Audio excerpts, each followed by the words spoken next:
பழனி முருகன் கோவிலுக்கு சொந்தமான நிலம் முறைகேடாக பத்திரப்பதிவு செய்யப்பட்ட விவகாரத்தில் பத்திரப்பதிவை ரத்து செய்து உயர்நீதிமன்ற மதுரை அமர்வு உத்தரவு. 100 கோடி ரூபாய் மதிப்புள்ள நிலத்தை 2 கோடி ரூபாய்க்கு பத்திரப்பதிவு என புகார் எழுந்த நிலையில் அதிரடி உத்தரவு.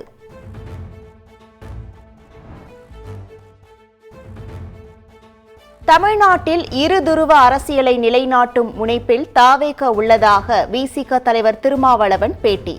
திராவிட கட்சிகளை ஒழிக்க சதி நடப்பதாகவும் அதிமுக வாக்கு வங்கியை குறிவைத்து அண்ணாமலை களமிறக்கப்பட்டுள்ளதாகவும் அவர் விமர்சித்துள்ளார்.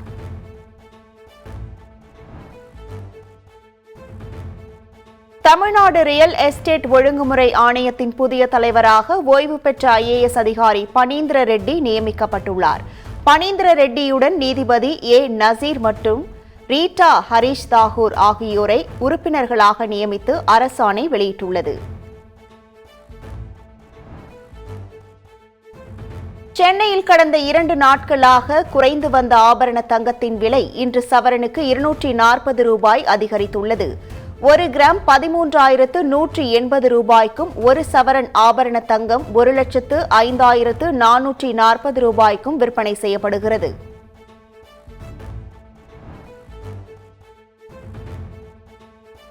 இந்தியா இங்கிலாந்து இடையேயான தடையற்ற வர்த்தக ஒப்பந்தம் அமலுக்கு வந்தது. இங்கிலாந்துக்கு ஏற்றுமதி செய்யப்படும் ஜவுளி, தோல் மற்றும் காலணி, கடல் உணவுப் பொருட்களுக்கான சுங்கவரி பூஜ்ஜியமாக்கப்பட்டுள்ளது.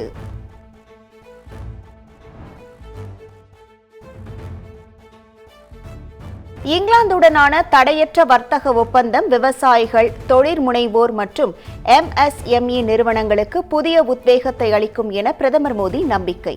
இந்தியா இங்கிலாந்து இடையேயான கூட்டண்மையில் முக்கியமான தருணம் என்றும் நிகழ்ச்சி.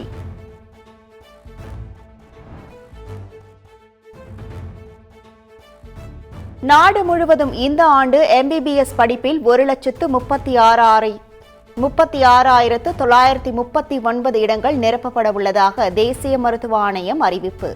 தமிழ்நாட்டில் உள்ள 37 அரசு மருத்துவக் கல்லூரிகள் மூலம் 5,349 இடங்கள் நிரப்பப்பட உள்ளன.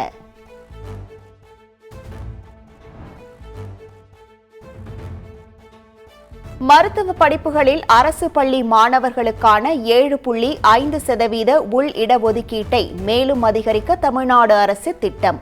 மருத்துவத்துறை அதிகாரிகள் மற்றும் சட்ட வல்லுநர்கள் உடன் ஆலோசிக்க திட்டமிட்டிருப்பதாக தகவல்.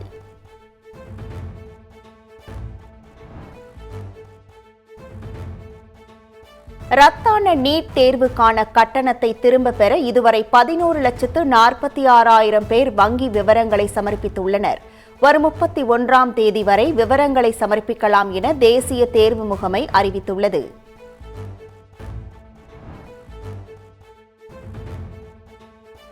பொறியியல் மாணவர் சேர்க்கைக்கான சிறப்பு பிரிவினருக்கான கலந்தாய்வில் 137 இடங்கள் ஒதுக்கப்பட்டுள்ளன. மாற்றுத்திறனாளி மாணவர்கள் 91 பேர், விளையாட்டு பிரிவில் 38 மாணவர்கள், முன்னாள் இராணுவத்தினர் குடும்பங்களின் வாரிசுகள் 8 பேருக்கு ஆணைகள் வழங்கப்பட்டுள்ளது.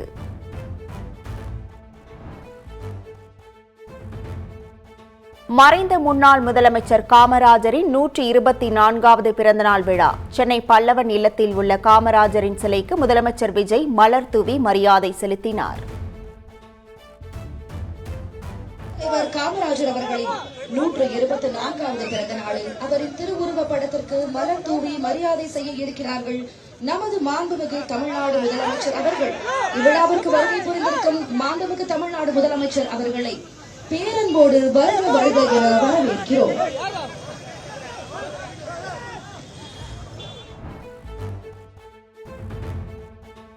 காமராஜர் பிறந்த நாளையொட்டி சமூக வலைதளத்தில் முதலமைச்சர் விஜய் புகழஞ்சலி. காமராஜரின் அடிச்சுவட்டில் பயணித்து வளமான தமிழகத்தை உருவாக்க உறுதியேற்போம் என்றும் பதிவு.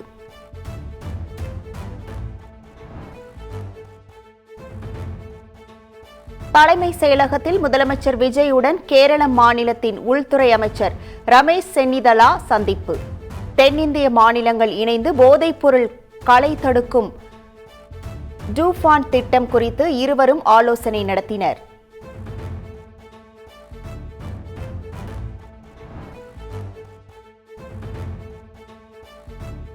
தலைமை செயலகத்தில் முதலமைச்சர் விஜயுடன் மார்க்சிஸ்ட் கம்யூனிஸ்ட் கட்சியின் மாநில செயலாளர் பே. சண்முகம் சந்திப்பு. மேகமலையில் 100 ஆண்டுகளாக வசிக்கும் மக்களை அங்கிருந்து வெளியேற்றக்கூடாது என்று வலியுறுத்தல்.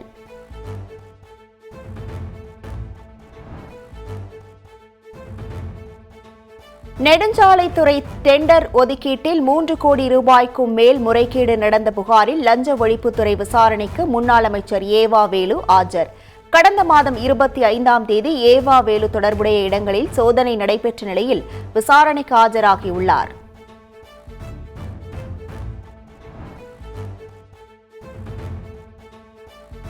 திமுக முன்னாள் அமைச்சர் ஏவா வேலுவுக்கு எதிரான லுக் அவுட் நோட்டீஸ் ரத்து செய்யப்பட்ட விவகாரம்.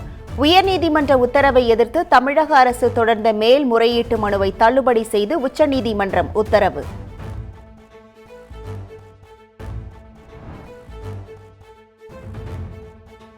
விராலிமலை தொகுதியில் முன்னாள் அமைச்சர் சி. விஜயபாஸ்கர் வெற்றி பெற்றதை எதிர்த்து தொடரப்பட்ட வழக்கு. வாக்காளர்களுக்கு பிரிட்ஜ் வாங்க கூப்பன் விநியோகித்ததாக குற்றச்சாட்டு தொடர்பான வழக்கில் விஜயபாஸ்கர் பதிலளிக்க சென்னை உயர்நீதிமன்றம் உத்தரவு.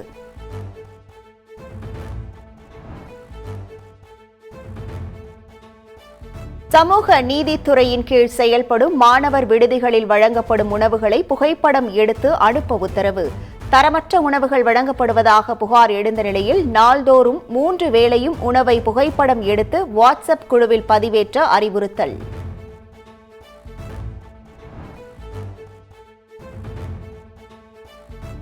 நாகர்கோவில் சிறையில் விசாரணை கைதி மரணம் அடைந்த வழக்கில் மேலும் 8 பேர் சேர்க்கப்பட்டுள்ளனர். முதல் தகவல் அறிக்கையில் மேலும் 7 பிரிவுகளை சேர்த்துள்ள நிலையில் 8 பேர் விரைவில் கைது செய்யப்படுவார்கள் என்று எதிர்பார்ப்பு.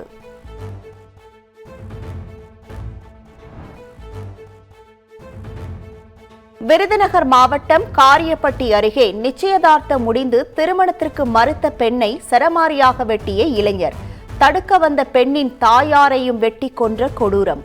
பலத்த காயமடைந்த இளம்பெண் சிகிச்சை பெற்று வரும் நிலையில் தாக்குதல் நடத்திய இளைஞர் காவல் நிலையத்தில் சரணடைந்துள்ளார்.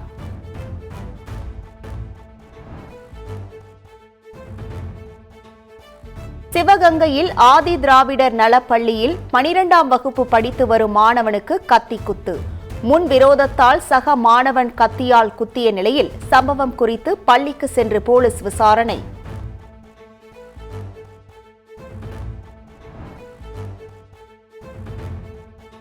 சென்னை கண்ணகி நகரில் கபடி வீராங்கனைக்கு பாலியல் தொல்லை கொடுத்த வழக்கில் தலைமறைவாக இருந்த பயிற்சியாளர் போக்சோ சட்டத்தின் கீழ் கைது.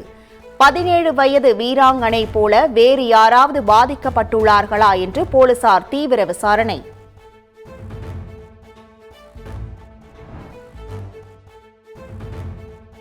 தேனி ஆண்டிப்பட்டியில் அடகு கடையை மூடிவிட்டு உரிமையாளர் உட்பட 3 பேர் 139 பவுண்ட் நகைகளுடன் தலைமறைவானது பெரும் பரபரப்பை ஏற்படுத்தியுள்ளது. 64 வாடிக்கையாளர்களின் நகைகளை திருப்பிக் கொடுக்காமல் மோசடி செய்ததாக உரிமையாளர் துரைமுருகன் மீது வழக்கு பதிவு செய்து போலீசார் விசாரணை.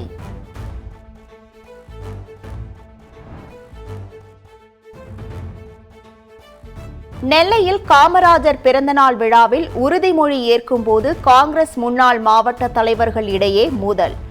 எம்பி முன்னிலையில் இருவரும் தாக்கிக் கொண்டதால் பரபரப்பு.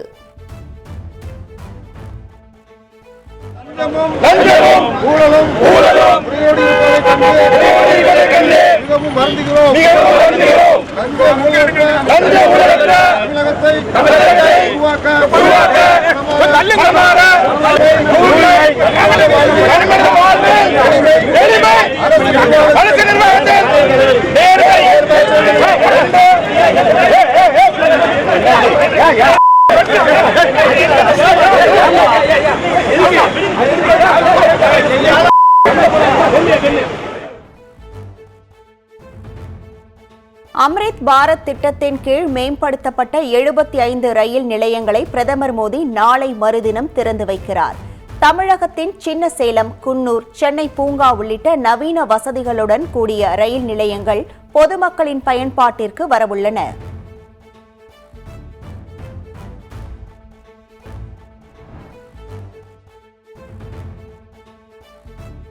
கடந்த கூட்டத்தொடரில் தோல்வியடைந்த சர்ச்சைக்குரிய 131வது அரசியல் சாசன திருத்த மசோதாவை மத்திய அரசு மீண்டும் கொண்டுவர திட்டமிட்டுள்ளதாக ப. சிதம்பரம் குற்றம் சாட்டியுள்ளார். மழைக்கால கூட்டத்தொடரில் இந்த மசோதாவை நிறைவேற்ற பாஜக அரசு முனைப்பு காட்டுவதாகவும் அவர் சாடியுள்ளார்.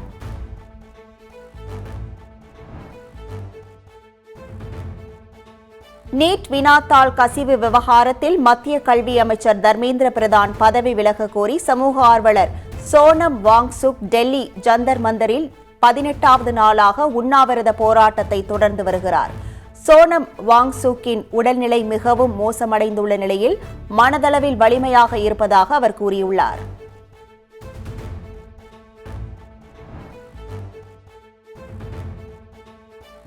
இருநூற்றி 60 பேர் உயிரிழந்த அகமதாபாத் ஏர் இந்தியா விமான விபத்து குறித்த இறுதி அறிக்கை அக்டோபர் மாதம் தாக்கல் செய்யப்படுகிறது.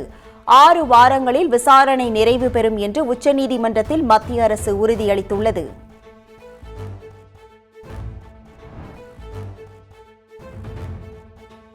சென்னை ராமாபுரத்தில் உள்ள மருத்துவர் வீட்டிலிருந்து கள்ள நோட்டு அச்சடிக்க பயன்படுத்தப்படும் கருப்பு தாள்கள் பறிமுதல் செய்யப்பட்ட சம்பவத்தால் பரபரப்பு. 40 கட்டுகள் கொண்ட கருப்பு தாள்கள் பறிமுதல் செய்யப்பட்ட நிலையில் கள்ள நோட்டு அச்சடிக்க முயற்சி நடைபெற்றதா என்று போலீசார் தீவிர விசாரணை.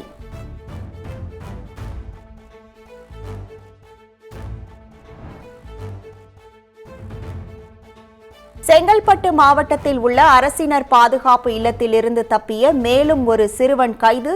செங்கல்பட்டு பாதுகாப்பு இல்லத்திலிருந்து தப்பி ஓடிய மேலும் ஒரு சிறுவன் நாமக்கலில் கைது. 12 சிறார் தப்பி ஓடிய நிலையில் இதுவரை 8 பேர் கைது செய்யப்பட்டுள்ளனர்.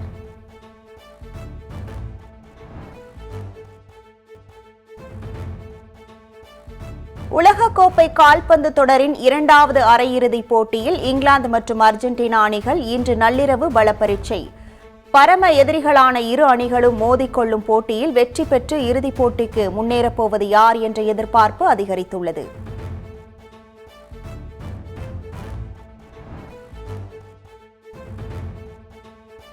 அமெரிக்காவின் சான் பிரான்சிஸ்கோ அருகே படகு தீப்பிடித்து கடலில் கவிழ்ந்த விபத்தில் ஒருவர் உயிரிழப்பு.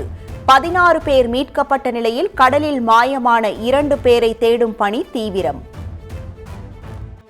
ஹார்முஸ் நீரிணை மூடப்பட்டதைத் தொடர்ந்து ஈரான் மீதான தாக்குதலை அமெரிக்க ராணுவம் தீவிரப்படுத்தியுள்ளது. போர் விமானங்கள், ட்ரோன்கள் மூலம் தாக்குதல் நடத்திய வீடியோவை அமெரிக்க கட்டளை மையம் வெளியிட்டுள்ள நிலையில் மேற்காசியாவில் பதற்றம் மேலும் அதிகரித்துள்ளது. அமெரிக்கா மற்றும் ஈரானின் ராணுவ நடவடிக்கைகள் காரணமாக ஹார்முஸ் நீரிணை வழியாக செல்லும் கப்பல்களின் எண்ணிக்கை குறைந்துள்ளது. இரு நாடுகளும் மாறி மாறி தாக்குதல்களை நடத்தி வருவதால் உலகளாவிய எரிசக்தி விநியோகத்தில் பெரும் நிச்சயமற்ற சூழல் உருவாகியுள்ளது.